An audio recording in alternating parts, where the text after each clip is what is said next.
రాష్ట్ర వ్యాప్తంగా రాజకీయ దుమారానికి కారణమైన వెలుగుమట్ల భూముల వ్యవహారంలో ఇప్పటివరకు కూడా అర్హులకు పూర్తి స్థాయిలో న్యాయం జరగలేదనే వాదనలు వినిపిస్తున్నాయి. ఇప్పటికే ఈ అంశంపై ప్రతిపక్ష రాజకీయ పార్టీలు సమైక్యమైనటువంటి కార్యాచరణ కూడా సిద్ధమవుతున్నాయి.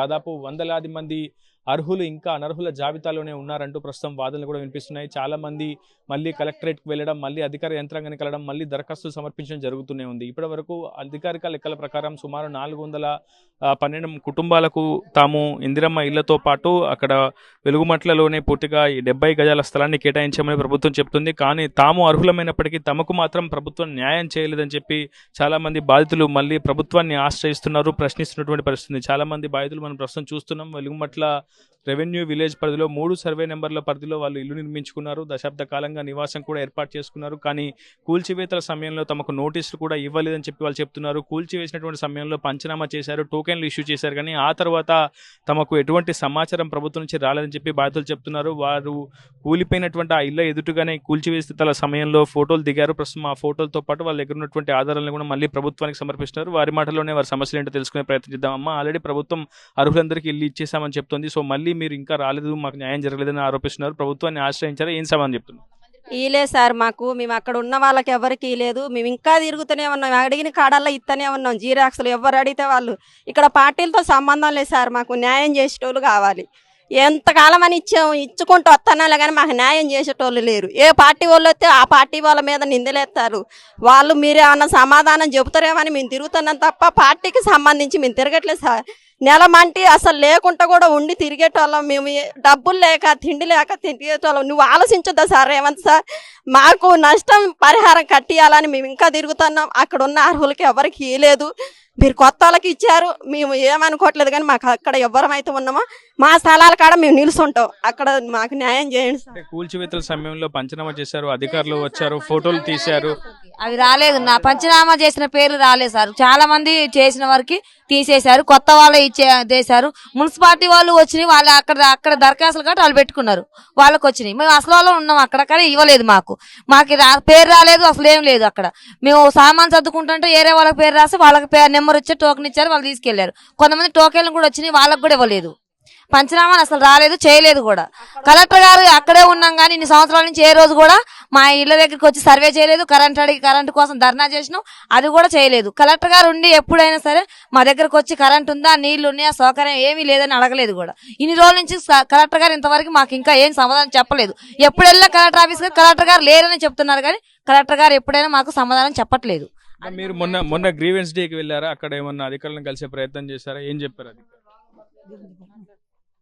మేము గత 8 సంవత్సరాలు బట్టి అక్కడే ఉంటున్నాం సార్. మా ఇల్లు కూలగొట్టే రోజు మా ఆడవాళ్ళలో మేము ఉన్నాం. మా సామాన్లు మేము చదువుకునే టైంలో కూడా వేరే వాళ్ళు ఫోటోలు దిగి మేము ఫోటోలు మా ఇల్లు అని చెప్తున్నారు. మా ఒరిజినల్ కావంటున్నారు, వాళ్ళే ఒరిజినల్ అంటున్నారు. మాకు న్యాయం కావాలి, మా ఇళ్ళ స్థలాలు మాకు ఇవ్వాలి సార్. ఏం సార్, 8 సంవత్సరాల నుంచి అక్కడ ఉంటున్నాం కాబట్టి వాళ్ళు మా అర్ధాత్రంగా ఇల్లు తీసేయడం, అక్కడ ఉన్న హక్కుదారులకి ఇవ్వకుండా బయట వాళ్ళకి ఇవ్వడం, మేము రోడ్డు మీద పడి మాకు ఉండడానికి ఆస్తి లేకుండా అట్లనే ఉన్నాం. మాకు న్యాయం కావాలి. అందరికీ 750 ఇండ్లు కంపల్సరీ అక్కడ ఇవ్వాలి. ఇప్పటికే 412 మందికి ఇల్లు పంపిణీ చేస్తున్నామని ప్రభుత్వం చెప్తే 311 మందికి ఎక్కడైతే కూల్చివేస్తారో అక్కడే 70 గజాల స్థలం కూడా ఇచ్చారు. వాళ్ళు ఎవరు అర్హులు కాదంట. అందులో ఒక 120 మంది దాకా ఏరే వాళ్ళే ఉన్నారు. అక్కడ హక్కుదారులు మాత్రం ఎవరు లేరు. ఎక్కడి నుంచి వచ్చింది మాకు తెలియదులే, కానీ గుట్ట మీద ఉన్న వాళ్ళకి మాత్రం ఎవరికి 100 మందికి 120 మందికి ఇచ్చారు. మిగతా వాళ్ళంతా ఏరే వాళ్ళు. మేము 8 సంవత్సరాలు మంచి ఉండి చేసి మాకు లేకుండా అర్ధాంతంగా ఇల్లు కొట్టి ఆర్డీఓ ఆఫీస్ నుంచి మళ్ళీ అక్కడి నుంచి 16 రోజుల తర్వాత మీ అందరికి ఇచ్చినా మీరు వెళ్ళిపోండి అని సామాన్లు ఖాళీ చేసి వెళ్ళినప్పుడు, మరి అక్కడ మనం ఇంటి దగ్గర ఉన్నప్పుడు వాళ్ళు రాసుకున్నారు, ఫోటోలు దించారు, మా సామాన్లు గవర్నమెంట్ బండిలో వేసి పంపించారు. అవన్నీ వాళ్ళకి కనపడలేదా? ఏరే వాళ్ళకి ఒకరు కాదు, ఇద్దరు కాదు, 20 మందికి పైగా తహసీల్దార్లు, ఆర్డీఓలు, అధికారులు అందరూ కలిసి మీ సర్వే చేశారు. సో అంత తప్పుల తడక ఎట్లా చేశారు? అదే మాకు అర్థం కావట్లేదు సార్. మేము అక్కడ వాళ్ళు దింపుకున్న ఫొటోస్ ఉన్నాయి, వాళ్ళు రాసుకున్న పేర్లు ఉన్నాయి. తర్వాత మా అందరికి గవర్నమెంట్ బండ్లో తీసుకుపోయిన ఆటోల సామాన్లు అన్నీ ఉన్నాక కూడా మమ్మల్ని హక్కుదారులు కాకుండా ఏరే వాళ్ళని ఎట్లా పెట్టారు వాళ్ళు? మమ్మల్ని ఎందుకు రోడ్డు మీద వేశారు వాళ్ళు? మాకు అదే కావాలి. అక్కడ ఉన్న 750 మందికి 100 గజాల స్థలం మాకు నష్టపరిహారం ఇల్లు కట్టి ఇవ్వాల్సింది. లేదంటే మాత్రం మేము ధర్నా చేసేదే కలెక్టర్ ఆఫీస్ ముందు. ఇప్పటికే చాలా మంది మీద కేసులు నమోదవుతున్నాయి, నిరసనలు చేస్తున్నారు, రోడ్లపైకి వస్తున్నారని చెప్పి చాలా మంది భూదాన్ బాధితుల మీద కేసులు నమోదయ్యాయి. మరి మీరంతా మహిళలు, మీరు ఇక్కడ బయట రోడ్లు ఎక్కితే మీ కుటుంబాల పరిస్థితి ఏంటి, అసలు రియాలిటీ ఏంటి? కుటుంబాలన్నీ రోడ్డు మీదనే ఉన్నాయి కదండి. ఇప్పుడు నెల రోజుల నుంచి పని లేదు, ఏం లేదు. పిల్లల చదువులు ఆగమైపోతున్నాయి, మా పనులు పోతున్నాయి. నేను ఒక్కదాన్ని చేసుకుంటే వెళ్తుంది, మా భర్త కూడా లేడు. నేను దాన్ని నమ్ముకొని అక్కడ కిరాయికి ఉండి అక్కడ మా అమ్మ నుంచి నేను అన్ని చేసుకుంటూ వస్తున్నా. సడాలను కూలగొట్టారు, మాకేమీ లేదు ఆధారం. ఇప్పుడు చేసుకుంటూనే వెళ్తుంది. మా పిల్లల చదువులు కూడా ఆగమవుతాయి. ఇప్పుడు రోడ్డు మీద ఉన్నాం మేము. మా పొజిషన్ ఏందో అర్థం కావట్లేదు. లేని వాళ్ళందరికీ ఇచ్చారు, నెలల కొద్దీ తిరుగుతున్నాయి, ఇంతవరకు సమాధానం ఏమీ రావట్లేదు. సర్వేకి వస్తున్నారు, ఫోన్ చేశారు, సర్వేకి రాలే, ఏం రాలే. ఎవరికి సర్వే చేశారో ఎవరికి ఇచ్చారో తెలియదు. అక్కడ 120 మందికే వచ్చినాయి, మేము 900 మంది అక్కడే ఉన్నాం. వాళ్ళందరికీ మాకు భూమి కావాలని కోరుకుంటున్నాం. ఈ నెల రోజులలో మాకు ఈ 2 రోజులలోనే చేసేటట్టు చూడండి, మా పని వేస్ట్ అవుతుంది.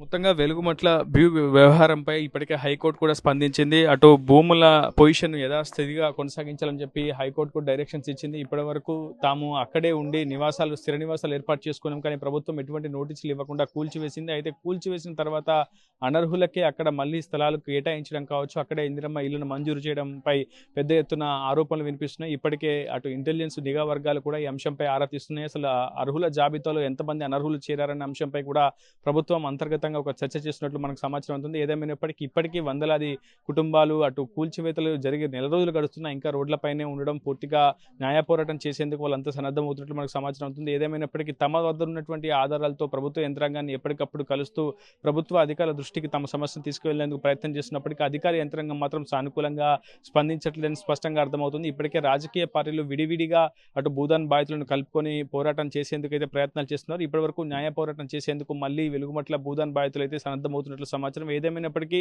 వెలుగుమట్ల రెవెన్యూ విలేజ్ లో కూల్చివేసినటువంటి ఇళ్ల యజమానులందరికీ తిరిగి అక్కడే ఇంటి స్థలంతో పాటు ఇందిరమ్మ ఇల్లు మంజూరు చేయాలని, మిగిలినటువంటి బాధితులకు కూడా న్యాయం చేయాలని ప్రభుత్వాన్ని డిమాండ్ చేస్తున్నారు భూదాన్ బాధితులు. ఇది వీళ్ళు స్నాన్ రిపోర్టర్ ఉదయ్ RTV ఖమ్మం నుంచి.